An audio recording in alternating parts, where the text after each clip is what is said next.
네, 지난주 수양회 주제 구절은 잘 아신 스바냐 3장 17절이었죠. 그 말씀을 우리가 다시 한번 생각해 볼 필요가 있겠다. 지난주 큐티 말씀의 이사야 30장에서 하나님을 잠잠히 바라보고 그분을 기다리라는 말씀이 다시 반복되어 나왔습니다. 제가 이 말씀을 붙잡고 오늘 말씀을 준비하게 됐는데 스바냐 3장 17절 말씀 암송하시죠? 너의 하나님 여호와가 너희 가운데 계시니 그는 구원을 주시는 전전자시라. 그가 너로 인하여 기쁨을 이기지 못하시며 너를 잠잠히 사랑하시며 너로 인하여 즐거이 부르며 크게 기뻐하시도다 하리라. 그 말씀, 그 중에서 우리가 주님께서 우리로 말미암아 기쁨을 이기지 못하고 기쁘게 우리를 받아주셨다. 근데 그 뒤에 말씀을 보면 그렇게 기쁨으로 받아준 우리들을 하나님께서 뭐라고 말씀하면 너를 잠잠히 사랑한다. 그렇게 말씀하고 있는 것을 봅니다. 하나님께서 이제 예수님의 몸인 교회 안에 들어오셔서 우리로 구성되어 있는 교회 안에 거하시죠. 그분은 바로 구원을 베푸시는 전능자 하나님이십니다. 하나님은 우리 그리스도를 주님으로 모신 자들로 말미암아 기쁨을 이기지 못하신다고 선언해 주셨죠. 김대훈 형제 간증을 내가 읽으면서 참 특이한 표현을 한 걸 쓰고 이 형제에게 하나님께서 귀한 아이디어를 주셨구나. 그러면 주님은 죽음도 이기셨는데 죽음조차도 이기신 주님께서 우리를 기뻐하시는 기쁨은 이기지 못하신다. 재미있는 대조의 말로 이야기하는 걸 보고 참 산뜻하게 마음속에 기억에 남게 되었어요. 죽음도 이기시는 분이 우리 때문에 기뻐하시는 그 기쁨은 이기지 못하신다. 얼마나 우리를 기뻐하시는지. 왜 그렇게 우리를 기뻐하신다 그랬어요? 하나님의 전 존재를 총동원해서 전력 질주해서 만들어주신 구원의 복음. 아드님이신 예수님을 세상에 보내시고 그 아드님의 목숨 값으로 우리 죄를 사해 주시고 부활로 그분의 하나님이심을 확증시켜 주셔서 우리를 하나님께서 구원하신 사실을 영원히 믿을 수 있는 증거로 주신 것을 기쁨으로 받은 사람들을 하나님께서 그토록 기뻐하시기 때문이다 하는 것이죠. 참 하나님의 기쁨이 바로 우리 때문에 생겨난 기쁨이고 그 기쁨 때문에 우리가 또한 하나님이 기뻐하게 된다고 하는 그걸 뭐라 그러나요? 상호 호혜적이라 그러나요? 하나님이 우리 때문에 기뻐하시고 그 하나님 때문에 우리가 또 기쁘고 자 이러한 하나님의 사랑은 맞물려 있는 사랑인 것을 보게 되는 것이죠. 그런데 주님은 그렇게 기뻐하시는 우리를 어떻게 하시느냐? 잠잠히 사랑하신다. 그렇게 말씀하셨습니다. 무슨 말씀입니까? 우리의 변덕스러움. 조금만 마음이 불편하면 원망하고 불평하고 하나님께 시비를 걸기도 하고 또 조금만 어려움을 만나도 팔랑거리거나 호들갑을 떨고 흔들려 버리는 가벼운 우리를 때로는 죄의 유혹을 이기지 못하고 하나님을 배반하는 못된 짓을 해도 주님은 그러한 우리의 모습에 즉각적으로 반응하지 않으시고 잠잠히 기다리신다. 잠잠히 지켜보시며 사랑하신다. 그렇게 말씀하신 것이죠. 이와 같은 잠잠히 우리를 사랑하시는 사랑이 아니었다면 우리는 벌써 하나님의 징벌을 받아 살 소망이 끊어져 버렸을 것이다. 그런 생각을 떨쳐버릴 수가 없습니다.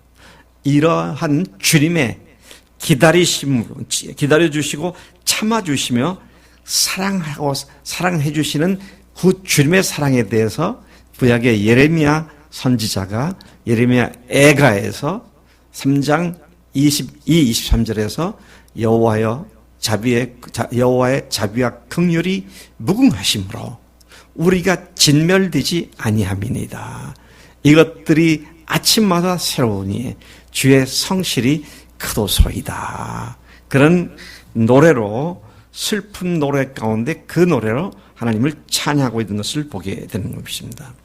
그 놀라운 주님의 사랑을 받았음에도 불구하고 신실치 못한 우리의 모든 삶을 잠잠히 지켜보시며 여전히 잠잠하게 기다려주시며 사랑만 하시는 우리 하나님. 그 하나님 앞에서 그 하나님을 주인으로 모신 우리도 어떤 상태나 상황에서도 잠잠히 사랑해 주시는 주님을 믿고 잠잠히 그분만을 바라보는 것은 너무도 당연한 일이 아닐 수가 없습니다. 시편 기자도 이와 같은 이야기를 하고 있습니다. 오늘 우리가 읽은 본문 말씀 시 62편이 바로 그 문제를 세밀하게 다루고 있는 말씀입니다. 시편 기자는 이렇듯 잠잠히 하나님만 바라보는 삶의 자세를 참으로 아름다운 시로 고백하고 간증했습니다. 그것이 바로 오늘 우리 공동체에 주시는 하나님 말씀 시 62편 1절부터 12절까지의 말씀입니다.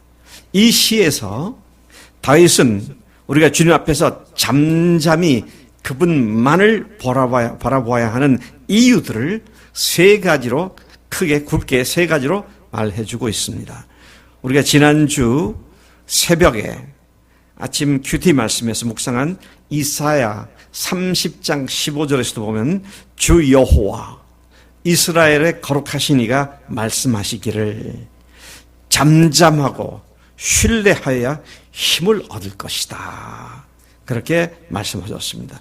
잠잠히 신뢰하는 것에 대하여 역시 세 구절 뒤인 이사야 30장 18절에서는 여호와께서 너에게 은혜를 베푸시고 긍휼을 여기시려고 기다리시나니 주님께서 기다리신다고 말씀하십니다.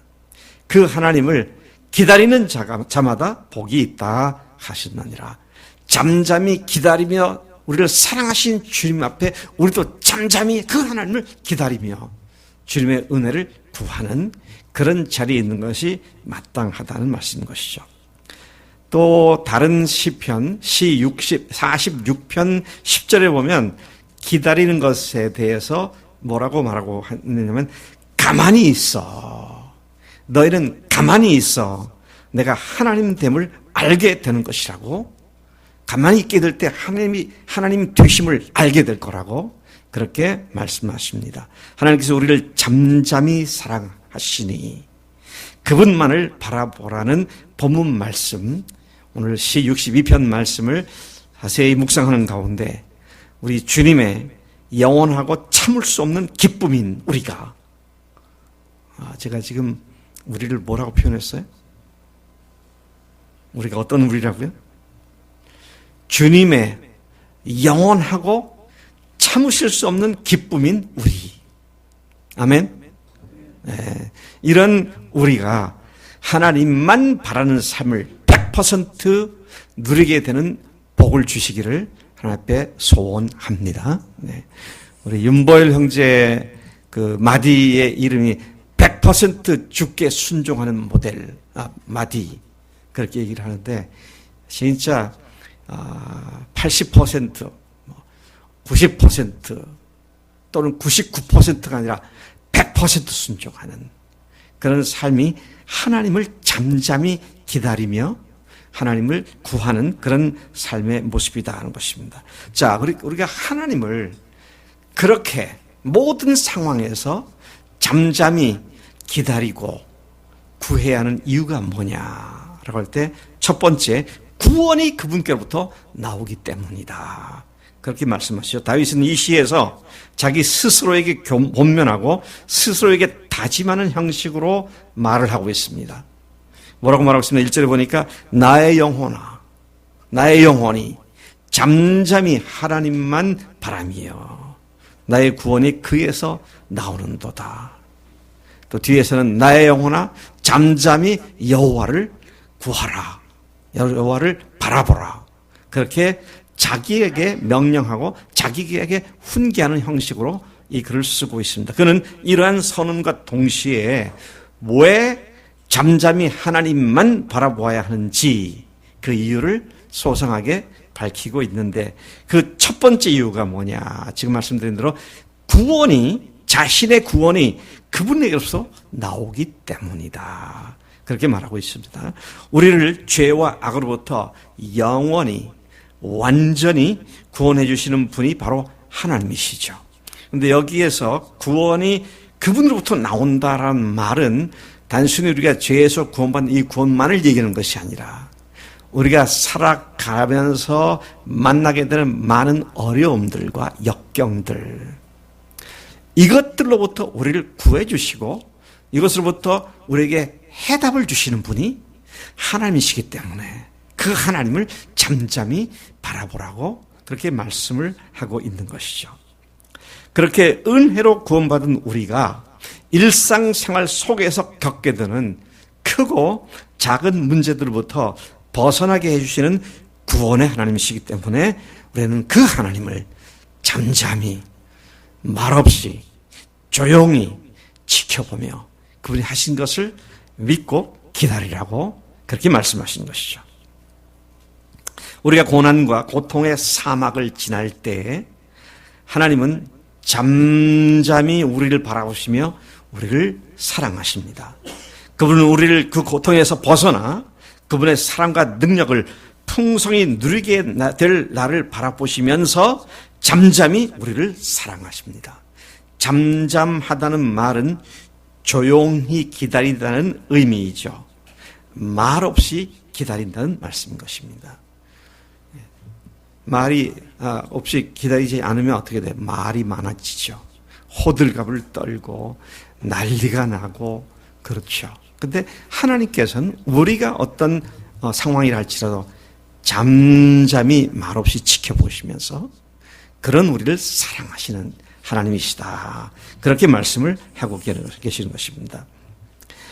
스바냐 우리가 읽은 3장 17절에 잠잠히 사랑하시며 그 말씀을 현대인의 성경에서는 너를 말없이 사랑하시고 그렇게 번역되어 있기도 합니다. 주님께서 그렇게 잠잠히 말 없이 사랑하시는 이유가 뭡니까?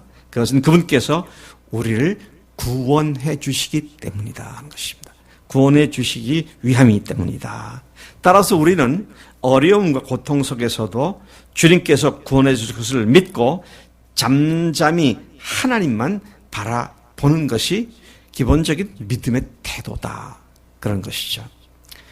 우리는 조금 어려움이 있고 그것을 한두 번 기도해서 해결이 안 되면 하나님께 원망하기 시작합니다. 하나님 죽으셨어요? 주무세요? 돌아가셨습니까? 왜 내 기도 안 들어주세요? 하나님 정말 살아계세요? 그런 식으로 원망하는 기도를 할 때가 많습니다. 근데 하나님께서는 우리를 향해서 구원해 주시기 위하여 때를 잠잠히 기다리면서 우리가 주님 앞에 정말로 돌아와서 엎드리고 구원을 받을 수 있는 그런 상황을 기다리시면서 근데 그것이 모두가 우리를 사랑하기 때문에 그렇게 하신다라는 사실인 것이죠. 제가 이걸 생각하면 우리 아들 생각이 나요. 4살 땐가 5살 땐가 대전역에서 중앙시장에서 이제 이쪽 홍명산가 쪽으로 장을 보면서 가고 있는데 우리 아들이 그러더라고. 아빠 장난감 자동차 사줘.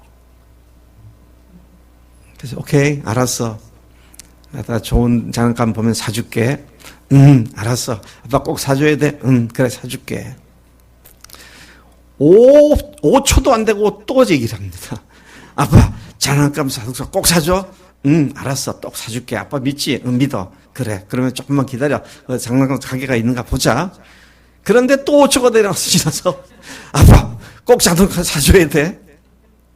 그래서 제가 처음에는 인내를 가지고 그래 사줄게 기다려 그래 기다려 사줄게 기다려 사줄게 기다려 그러다가 한 대여섯 번 반복하니까 제 입에서 소리가 나가죠.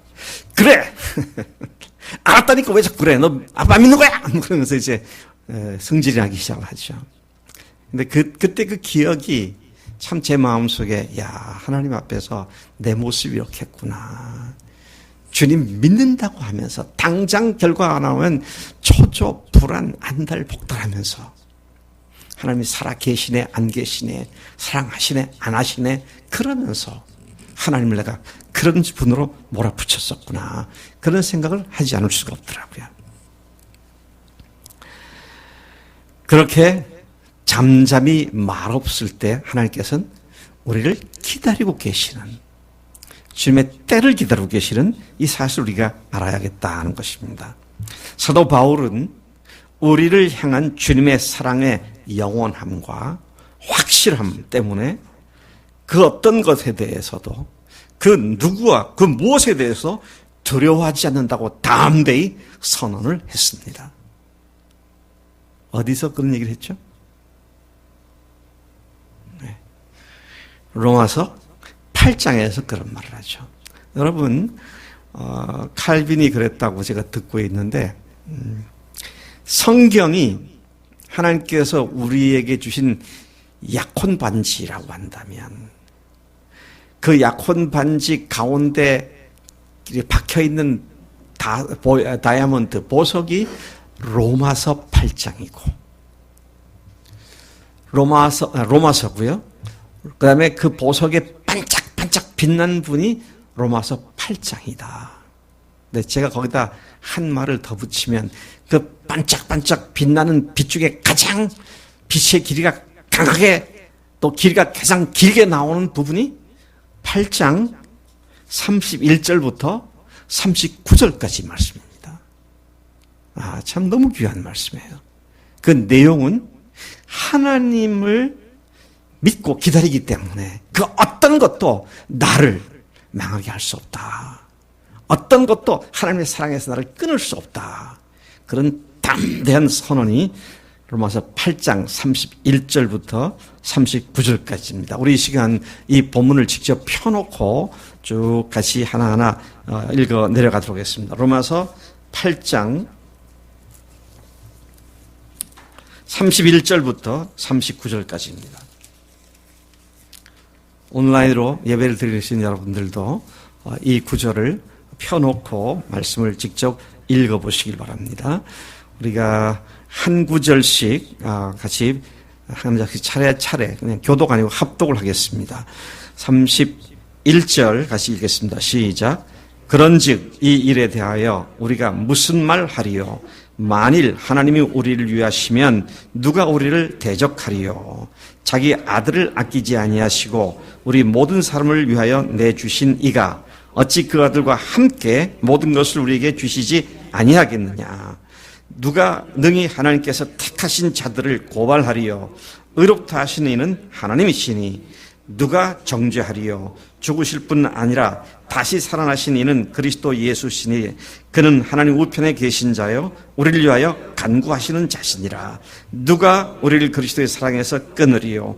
환난이나 곤고나 박해나 기근이냐 적신이나 위험이냐 칼이랴. 기록된 바 우리가 종일 주를 위하여 죽임을 당하게 되며 도살당할 양같이 여김을 받았나이다 함과 같으니라.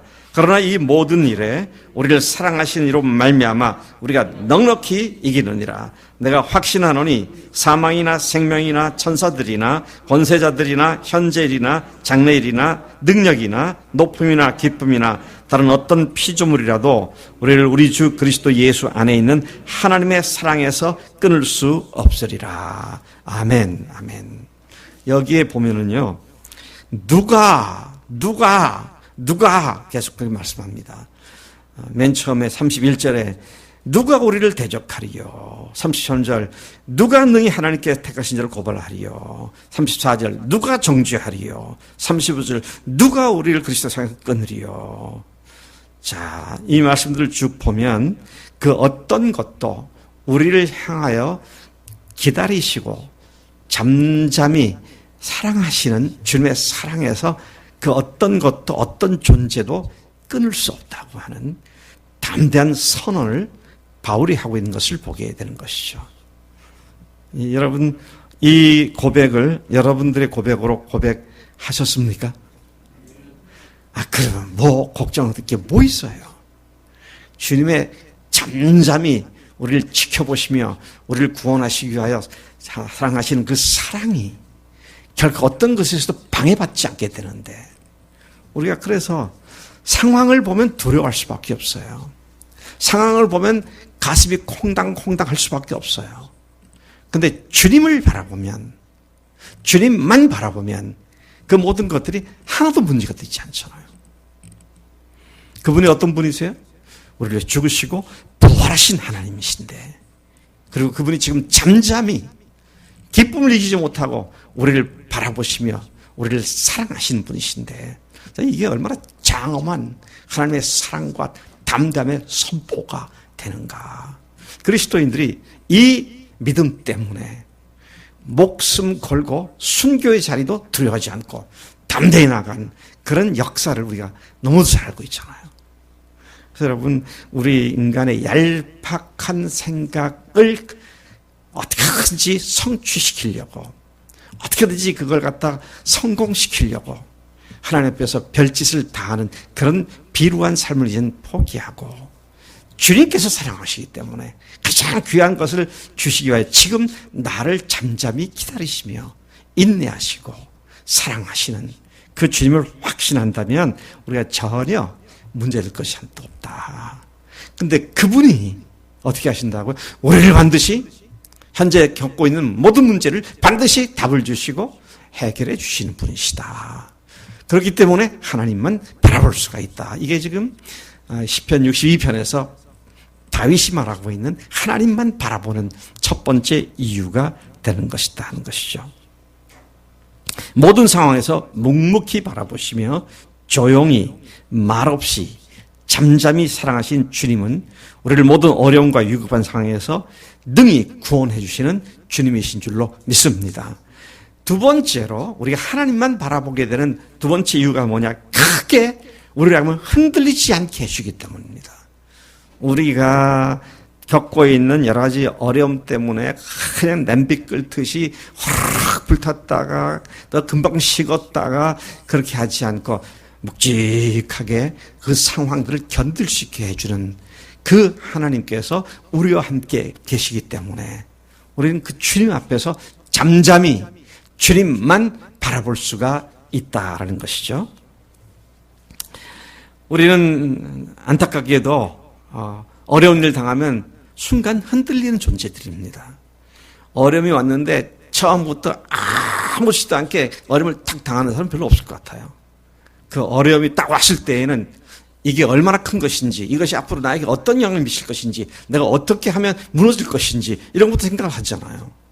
자, 그렇게 약간 흔들릴 수가 있습니다. 네. 흔들리는 것조차도 없어야 한다, 그렇게 말하고 싶지 않아요. 인간이 누구든지 그렇게 존재가 돼 있으니까 말이죠. 그런데 다윗은 문제를 직면했을 때 뭐라고 말합니까? 크게 흔들리지 아니하리로다.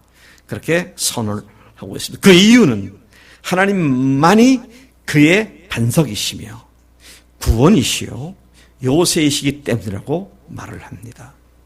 여러분, 반석, 거대한 반석은 아무리 땅이 흔들려도 문제 없어요. 흔들리지 않습니다. 든든해요. 그런데 하나님이 어떤 분이냐? 나의 반석이시다.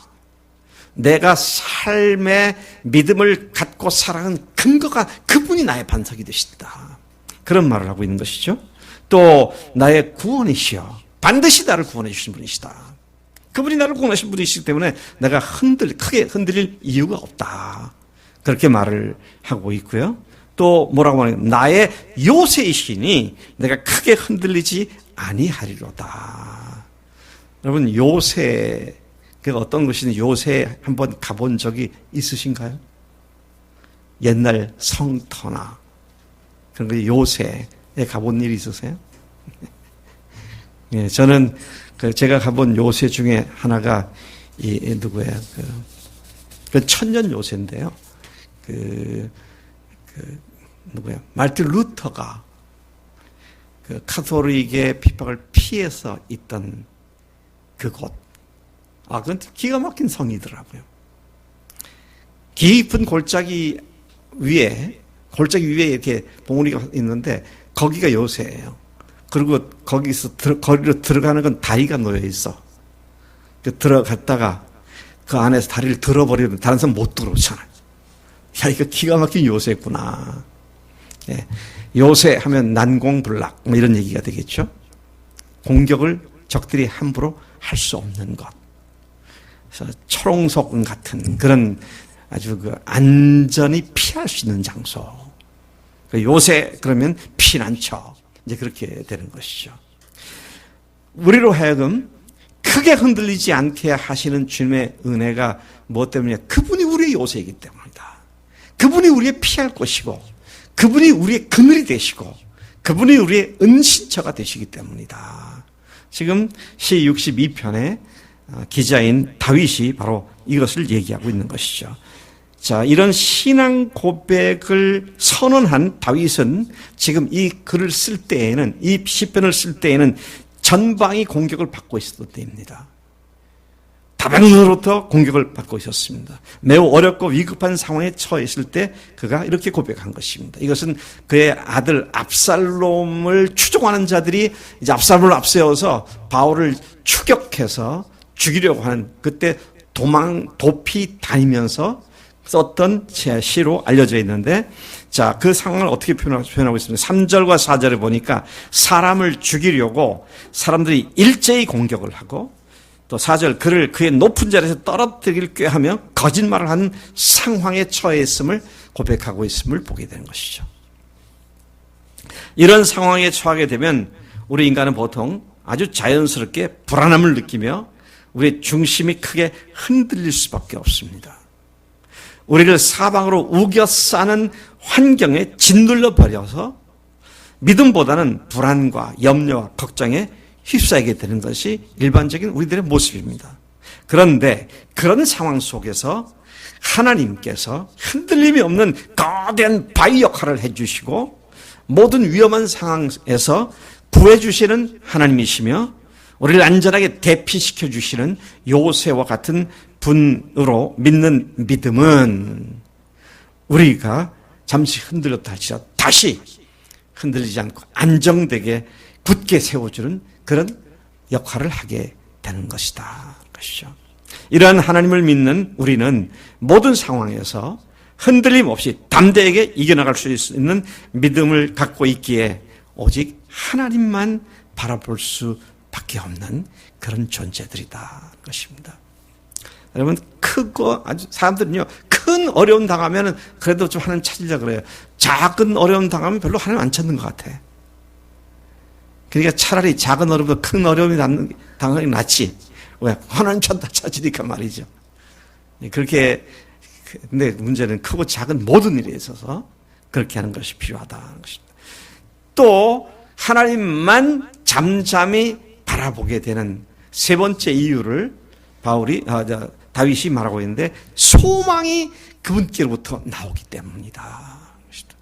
지금 절망과 좌절에 빠질 수밖에 없는 상황에서 소망을 갖게 되는 것은 주님께서 주시기 때문이다. 그래서 하나님만 바라보게 된다. 그렇게 말씀을 하고 있는 것이죠. 네. 우리 그리스도인들이 모든 어려운 상황 속에서도 하나님만 바라볼 수 있는 것은 우리의 진정한 소망이 그분께로부터 나오기 때문이다. 우리가 긍정적 마인드를 갖고 잘 될 거라고 믿고 살자, 그런 것이 아니고요. 하나님께서 내 속에 새로운 소망을 일깨워 주시고 그 소망을 붙잡게 해주시는 그런 일이 바로 하나님께로부터 나오기 때문이다. 5절 말씀이 그걸 얘기하고 있죠. 나의 영혼아 잠잠히 하나님만 바라라. 무릇 나의 소망이 그로부터 나오는도다. 우리가 절망할 수밖에 없는 상황 속에서 오히려 소망하게 되는 이것이 주님께로부터 나오는 것이다. 그러니까 주님만 바라보자 하는 것이죠. 우리는 어려움을 당할 때 종종 실망하고 낭망하고 절망합니다. 망하다가 망하죠. 그런데 그런 상황 속에서 잠잠히 하나님만 바라는 또 다른 이유는 그 절망스러운 상황 가운데서 절망에 빠져버리지 않고 절망이 아니라 무슨 망? 소망을 갖게 해주는 분이 하나님이시기 때문이다.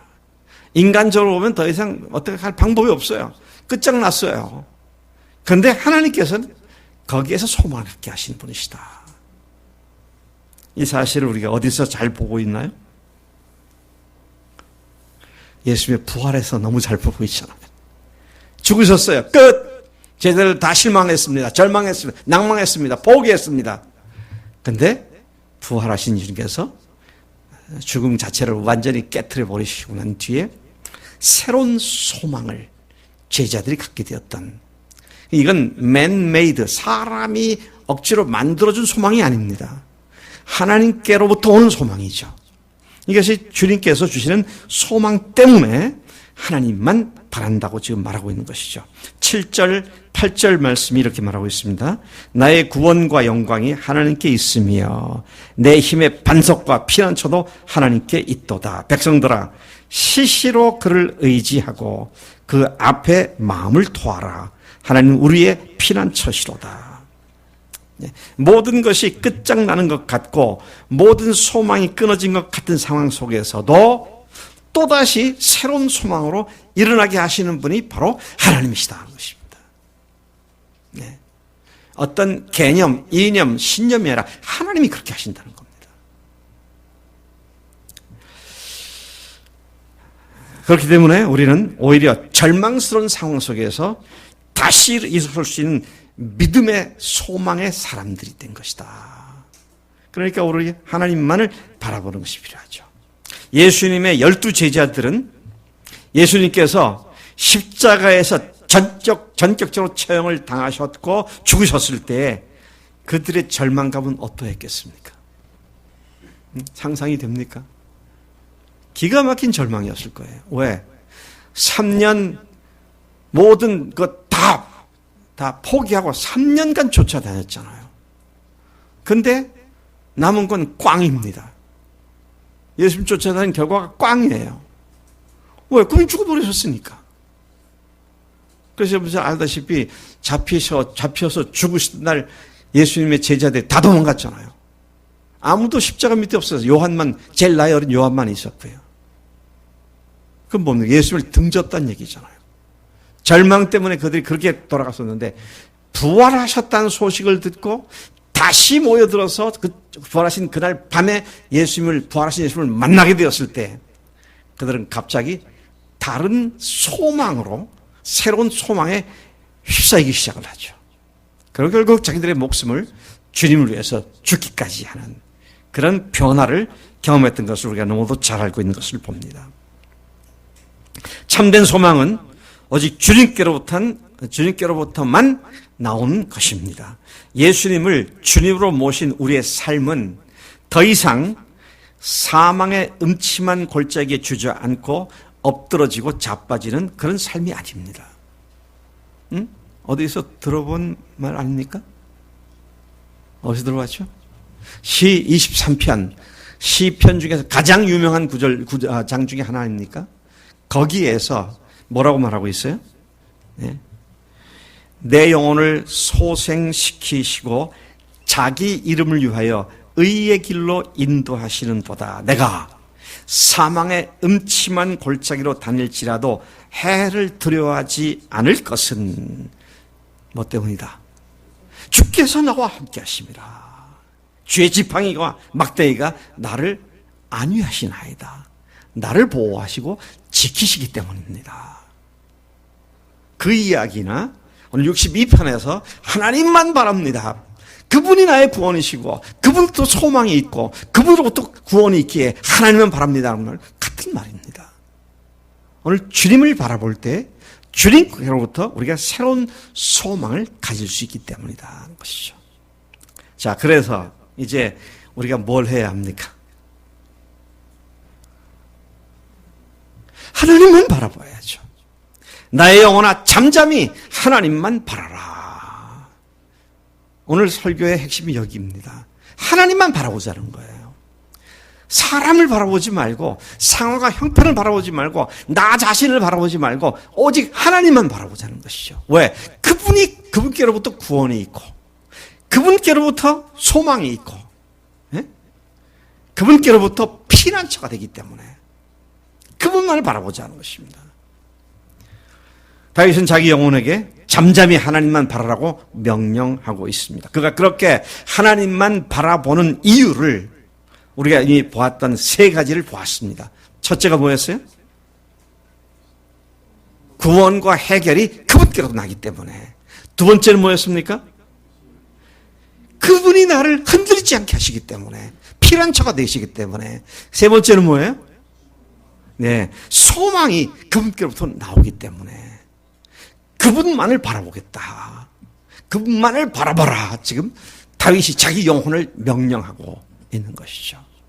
일상에서도 주님만 바라봐야 하지만 특히 잠잠히 하나님만 바라봐야 할 필요는 위급한 상황이나 어려운 상황에서 더더욱 그러하죠.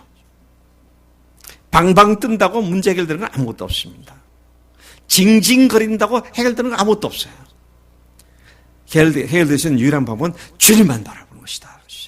나의 영혼아 잠잠히 하나님만 바라봐라. 그렇게 말을 하고 있죠.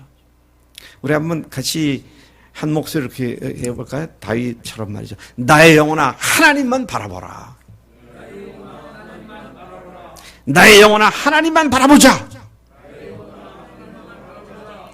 여러분 우리 눈에 다른 어떤 것을 두지 않고 주님께로만 초점만 주님만 바라보는 이것이 그리스도에서 매일매일 승리하는 삶의 비결이고 원천인 줄로 믿습니다. 우리는 잠잠히 하나님만 바라본다는 말은 그런 바람직하지 못한 상황을 만났을 때 떠들어대지도 않고 호들갑을 떨지도 않고 절망의 늪에 빠지지도 않고 흔들리지도 않고 안절부절하지도 않고 어떻게 조용히 그 일의 결과로 하나님께 하실 일을 생각하는 것입니다. 이 일을 통해서 하나님께서 어떤 일을 하실까? 무엇을 하시려고 이 일을 허용하셨는가? 저는 지금 우리나라 상황을 생각하면 너무너무 화가 나요. 불교의 법회나 가톨릭의 미사에 대해서는 찍소리 안 하고 꼭 교회만 갖고 난리를 치잖아요. 서울의 8.15 때 태극기 집회만 있는 게 아니라 수많은 대형 집회들이 많았는데 거기는 아무도 코로나 바이러스 검사도 안 해요. 근데 태극기 집회에 갔다 온 사람들만 죄다 하라고, 안 하면 벌금을 200만 원 낸다고 욱박지르면서 말해요. 그 희한한 일이에요, 이게요.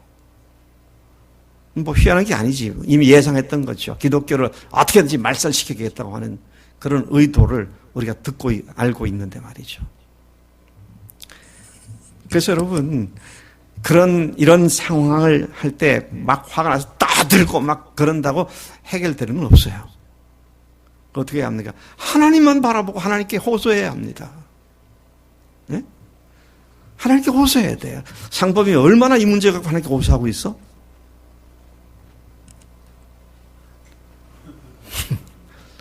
해야 됩니다. 해야지 하고 안 해. 근데 이게 보통 문제가 아니에요.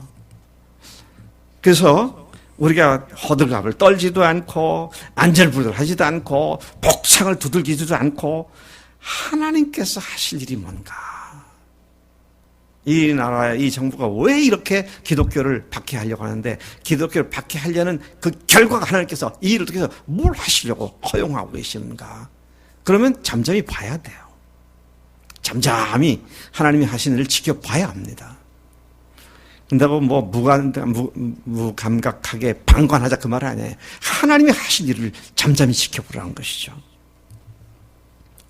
그 고난의 터널을 통과했을 때 하나님께서 도달하게 하시는 광명스러운 입구에 무엇이 있을지 그것을 믿음으로 바라보며 잠잠히 나아가는 그런 우리가 되어야겠다는 말씀이죠. 그 고난에 고난 지난 뒤에 뒤따라올 또 다른 차원의 복을 예상하며 하나님의 일하실 것을 믿고 조용히 사태 추이를 지켜보는 그 믿음을 얘기하는 것이다 하는 것이죠. 하나님께서 해결해 주시고 구원해 주심을 정말 믿는다면 우리는 절망하거나 낙심하거나 걱정하지 않고 오히려 하나님이 하실 일을 기대하며 잠잠히 하나님만 쳐다보는 것이 마땅한 도리죠. 그러한 어려운 상황에서 주님을 의지하고 마음을 그분께 쏟아냄으로써 그분의 역사하심을 믿고 잠잠할 수가 있게 되는 것이다. 그래서 여러분 마음을 하나님께 쏟아내세요. 기도로 호소하세요. 주님의 마음을 알게 해달라고, 주님의 영광스러운 결론을 보게 해달라고, 이 답답함을 주 앞에 쏟아내고 주님을 바라보고 구하는 이것이 우리가 마땅히 해야 할 일이다 하는 것입니다. 8절 말씀에 보니까 백성들아 시시로 그를 의지하고 그의 앞에 마음을 토하라. 하나님은 우리의 피난처시로다. 시시로라는 말이 뭡니까? 필요할 때마다 때때마다 그렇게 기도하라는 것이죠. 11절에서는 하나님께서 친히 말씀하신 것을 인용해 왔는데 뭐라고 말씀하셨느냐? 권능은 하나님께 속하였다 하셨도다. 권능, 전능하신 하나님이 우리 하나님이시고 그분께 하나님의 능력이 있고 그분의 권위가 있다는 사실을 우리가 믿음으로 선포하고 그분을 잠잠히 바라고 나아가라고 오늘 그렇게 권면하고 계시는 것이죠. 잠잠히 기다린다는 말은 가만히 있어 하나님이 어떤 분이신지를 주목하며 기다린다는 말이죠. 시편 46편 10절에서 이르시기를 너희는 가만히 있어 내가 하나님됨을 알지어다. 내가 뭇 나라 중에서 높임을 받으리라. 내가 세계 중에서 높임을 받으리라 하시도다. 하나님께서 우리에게 계속 하시는 말씀이 그거 아닙니까? 좀 가만히 있어. 조금 기다려. 잠잠히 있어. 내가 내 이름을 온 열방에 크게 드높이고 내 영광을 드러날 것인데 너는 염려하지 말고 기다려라. 그렇게 지금 말씀하시죠. 가만히 그리고 떠들지 말고 잠잠히 하나님만 바라보는 사람은 인간적인 노력이나 발버둥이나 몸부림치지 않고 오직 하나님만 전폭적으로 바라보는 사람이다. 일상 중에서는 물론이고 특별히 어렵고 절망스럽고 고통스러운 때 더더욱 가만히 있어 잠잠히 하나님만을 바라보라는 것입니다. 그분만이 구원이시며 그분만이 진정한 피난처이시며 그분만이 참된 소망을 주시는 분이시기 때문이다. 우리는 이와 같은 모습을 예수님의 생애 가운데서도 한번 또 엿볼 수가 있습니다. 한 번은 예수님께서 밤중에 배를 타시고 호수를 건너가고 계셨습니다. 근데 하루 종일 사역하셨기 때문에 굉장히 피곤하셨죠. 그래서 배 앞쪽에 있는 고물에서 고물을 베개 삼아서 깊은 잠에 빠지셨습니다. 근데 가다가 풍랑이 일기 시작합니다. 풍랑이 있는데 이게 심상치가 않아요. 물이 파도가 쳐서 배에 물이 잠기게 되어버렸습니다. 배가 물에 잠기게 되어버렸어요. 위급한 상황입니다. 곧 침몰할 수도 있는 위급한 상황입니다. 그렇게 판단한 제자들이 급히 예수님을 깨웠습니다. 그때 예수님 뭐 하셨다고요? 풍랑으로 배가 흔들리고 파도가 쳐서 얼굴에도 물이 튀었을 때도 그냥 주무시고 계세요. 뭐 이것은 그렇도록 피곤하셨겠구나 그런 생각도 할 수 있는 것이지만 주님께서 깨어나셨을 때 제자들이 우리가 죽게 됐는데 주님 좀 돌봐주지 않으십니까? 그렇게 이야기를 하는 것을 보게 되죠. 마가복음 4장 38절이 그걸 그렇게 예고했습니다. 예수께서는 고물에서 베개를 베고 주무시더니 제자들이 깨우며 이르되 선생님이여 우리가 죽게 된 것을 돌보지 아니하시나이까. 이제 죽게 됐다는 거예요. 그들의 결론은 이제 죽는다는 겁니다. 이제는 침몰해서 죽을 수밖에 없다는 거예요. 그만큼 위급한 상황입니다. 그런데 주님은 고물에서 베개를 베고 주무셨다. 이 너무 제자들의 모습과 예수 몸이 너무 달라요. 그러고는 주님께서 깨어 바람을 꾸짖으시며 바다더러 이르시되 뭐라 그러셨어요? 잠잠하라! 고요하라! 그러시니까 바람이 그치고 아주 잔잔하여지더라. 그렇게 말하고 있습니다. 그러면서 주님께서 제자들에게 뭐라고 말씀하세요? 어찌하여 이렇게 무서워하느냐? 너희가 어찌 믿음이 없느냐? 저 같았으면요. 깨어나가지고 내가 예수 믿었다면 깨어나가지고 우선 바람과 바다를 진정시킨 뒤에 제자들에게서 야 이것들아 너희들 왜 이 지경 되도록 이제 깨운 거야? 그랬을 것 같아. 근데 그렇게 말씀하신 것이 아니라 왜 깨웠냐? 그런 의미예요. 지금 왜 깨웠냐? 가면 놔두지. 죽을까 봐? 그렇게 믿음이 없어? 그런 나무람의 말씀이에요. 이게. 그렇게 명시하지는 않았지만 의미가 그런 의미를 담고 있는 것이죠. 자, 그러면 여러분들은 이런 상황이면 예수님 안 깨울까요? 네? 흔들어 깨우고 말고죠. 급하면 막 흔들 정도가 아니라 막 흔들었을 거야, 아마. 근데 주님은 믿음이 없다고 책망하세요. 야, 이게 참 기가 막힌 얘기입니다. 지금 누워서 주무신 분이 누구예요? 하나님이신데, 하나님이 배 타고 가다가 익사해 죽으셨느니라. 이런 일이 있을 수 있을까요? 이게 지금 말이 안 되는 얘기잖아요. 근데 주님께서는 태평히 주무신 거예요. 제자들은 그분이 누군지 아직도 모르는 거예요. 근데 그분이 누군지 알았다면 그들은 그렇게 하지 않았겠죠. 자, 우리가 이 말씀을 통해서 다시 돌아보면 믿음으로 잠잠하라고 환경을 향해 내 믿음 없는 마음을 향해서 우리가 선포하는 것이 필요해요. 예수님이 선포하셨잖아요. 잠잠하라! 조용하라! 그리고 고요하라! 그 말씀하신 것처럼 어려움 당해서 우리 마음이 막 갈팡질팡하고 엎드락 뒤쳐가고 풍랑에 막 흔들릴 때에 내가 나를 향해서 소리 질러야 돼요. 내 영혼아 잠잠하라. 내 영혼아 조용하라. 주님은 참 놀랍습니다. 이성이 없는 지성 활동을 하지 않는 것으로 보이는 자연 환경에 대해서 말씀하시니까 그 자연 환경이 승복하더라는 거예요. 이거를 예수님께서 잠잠하라 고요하라 그럴 때 제자들이 야 이제 잠잠해지겠구나 고요해지겠구나 그렇게 생각했을 것 같습니까? 아니 지금 잠에서 깨어서 무슨 말씀하시는 거야? 그랬을지도 몰라요. 그래서 전혀 상상치 못한 일이잖아요. 제가 무슨 말인지 아세요?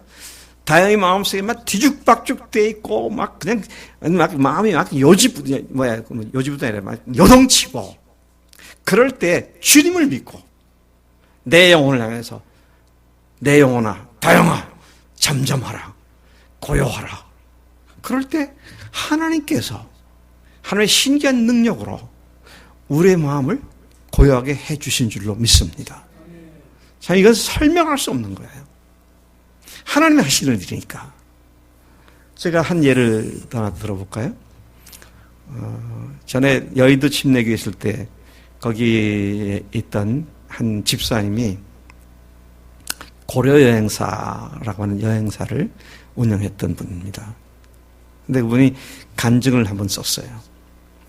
자기가 한 번은 독일을 가는데 베를린, 그러니까 서베를린으로 비행기를 타고 들어가는데 갑자기 낙뢰가 비행기를 때려가지고 비행기가 그냥 자유낙하를 하기 시작했다는 거예요. 이 비행기 안에 있던 사람들이 다 비명을 지르고 난리가 났고, 근데 자기도 이제 이제 내 죽나 보다. 그러고 뭐 할 게 없으니까 하나님 이제 주님께 갑니다. 제 영혼을 받아주세요. 예수님 기도했습니다. 아멘. 그랬는데 갑자기 평안해지더라고. 이건 논리 아닙니다. 하나님이 하신 일입니다. 위급할 때 기도하라. 그러면 평안해지는 것이 원리이니라. 그런 원칙 없어요. 근데 하나님께서 그런 평안을 주셨다고. 한참 떨어지다가 가까이서 다시 비행기가 다시 날기 시작을 했다고 말이죠. 설명할 수 없는 그리스도의 평강이 너희 마음과 생각을 지키시라고 말씀하셨는데, 주님을 바라보는 사람들이 마음이 뒤죽박죽되고 엉망진창이 됐을 때 내 영혼아 잠잠하라. 주님의 이름으로 명령하여 내 마음을 진정시키는 하나님의 능력을 경험하게 하시는 줄로 믿습니다.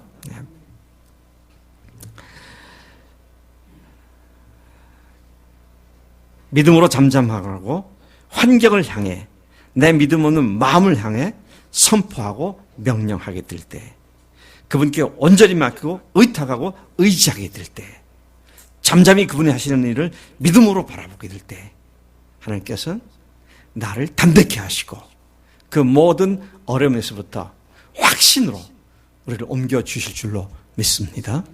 오늘 이 말씀처럼 하나님을 내 영혼이 잠잠히 바라는 우리의 매일의 삶이 되고요, 그 삶 속에서 주님이 나의 주님이신 걸 어떻게 드러내셨는지를 다른 사람에게 간증하는 그런 삶이 되기를 축복합니다.